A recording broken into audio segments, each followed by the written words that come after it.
Hello guys, this video ay mag-skin coat ako ng aming kusina. Siyempre, bago ko yan simulan, kung tatanggalin ko muna lahat ng mga nakasabi. Kasi nga, talaga medyo magumini yung mga dinding. Kaya gusto ko nang tanggalin yung mga DIY ko dyan para mabago naman po. Dahil nga, wala po yung asawa ko at busy siya sa kanyang trabaho at maraming ganap dahil December na yun, pinakialamanin ko na. Ako na ang gumawa, ako na mag-skin code. Siyempre, bago lahat, ililis ko muna lahat ng mga gamit para tanggalin mo natin. Nanamit ko mo yung mga halat na pati yung tala, nililis ko.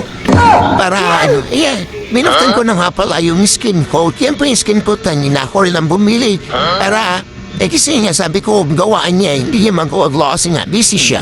So ngayon, ako na yun, ayan, mekos-mekos na ako ng sariling timpla ng skin coat kung papaano. Ala, yan. Mekos, timpla. Patsambahan na lang yan, guys. Ayan po, sawa ng okay naman siya ng pinahit-pahit ko dyan sa dinding. Hala, sige, binanatan ko na ng binanatan para matapos na at marami pang gagawin. Guys, kung okay naman, nag-i-enjoy din ako sa mga ginagawa.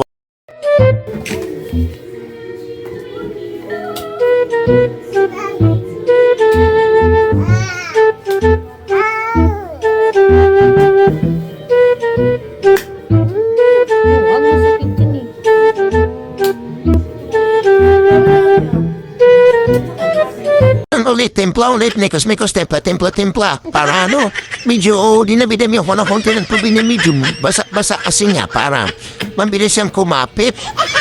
Kumapit yung skin coat. Ganyan po. Abang ginagawa ko yan, nag-enjoy din naman ako at talagang sabi ko para mabilis lang din naman. Yung asawa ko magawa, ako na, pinakialaman ko na bahala na si Batman ko, hindi nalabasan.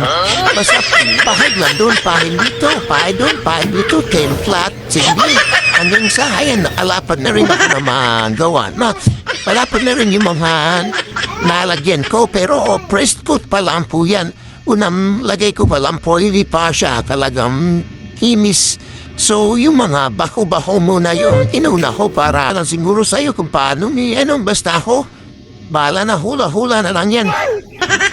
Pero, okay naman, nung pinapahid ko siya, okay naman, nagagawa ko naman yung Kaya, hirap lang kasi maya may umi-interrupt sa akin dyan, maya may manggugulo, kasi yung isa, ang gugulo, dapat may mga estudyante pa dyan ang papractice sumayaw. Kaya paspas lang din akong gawa yan. Mabilis lang din siya namang gawin. Kaso talagang paunti-unti lang kasi ako magtimpla kaya mabilis siya maubos. Nakakatuwa lang na sabi ko kaya ko rin pala gawin. Habang patutuyuin ko muna siya so manonood mga tayo ng sayaw ng mga bata kasi nagpa-practice sila. Ayan po siya, basa pa kasi para sa pangalawang liger. Nagsasayawan din.